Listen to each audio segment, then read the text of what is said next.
ఈ వెజిటేబుల్స్తో మనమైతే వెజిటేబుల్ బిర్యానీ చేసుకుందాము. ముందుగా కడాయి పెట్టి ఆయిల్ వేసి బిర్యానీ మసాలాలు వేసుకోవాలి. వేగిన తర్వాత సన్నగా తరిగిన ఎర్రగడ్డలు అలాగే 2 పచ్చిమిరపకాయలు వేసి వేగనిచ్చిన తర్వాత కొద్దిగా అల్లం పేస్ట్ వేసి వేగనివ్వాలి. ఇప్పుడు పుదీనా కొత్తిమీర వేసుకోవాలి. దీనిలోనే కొద్దిగా సాల్ట్ టమోటాలు కూడా వేసేసి కొద్దిసేపు వేగనిచ్చిన తర్వాత పసుపు కొద్దిగా వేసుకోవాలి. ఇప్పుడు మనం కట్ చేసుకున్నాం కదా ఆలు, బీన్స్, క్యారెట్ అలాగే బఠానీలు ఇవన్నీ కూడా వేసేసుకోవాలి. ఇప్పుడు ఈ వెజిటేబుల్స్ బాగా మగ్గే వరకు మూత పెట్టుకోవాలి. ఒక 5 నిమిషాలు మూత పెట్టుకుంటే సరిపోతుంది.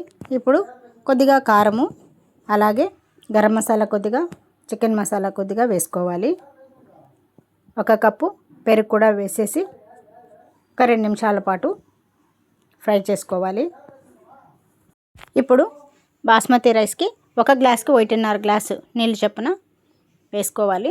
నేనైతే 3 గ్లాసులు రైస్ తీసుకున్నాను కాబట్టి 4.5 గ్లాస్ వాటర్ అనేది వేసుకున్న తర్వాత కొద్దిగా కస్తూరి మేతి కూడా వేసేసి మూత పెట్టేసుకోవాలి.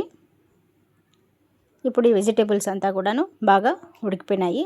ఇప్పుడు నానబెట్టుకున్న బాస్మతి రైస్ని కూడా వేసేసి ఒకసారి కలిపేసి ఒక 20 నిమిషాల పాటు కుక్ చేసుకోవాలి.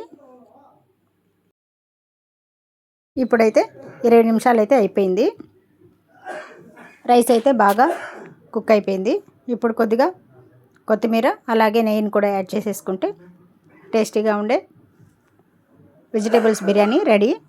దీనికి రైతా వేసుకుంటే చాలా బాగుంటుంది. మీకు నచ్చితే లైక్ చేయండి, షేర్ చేయండి, సబ్స్క్రైబ్. Thanks for watching.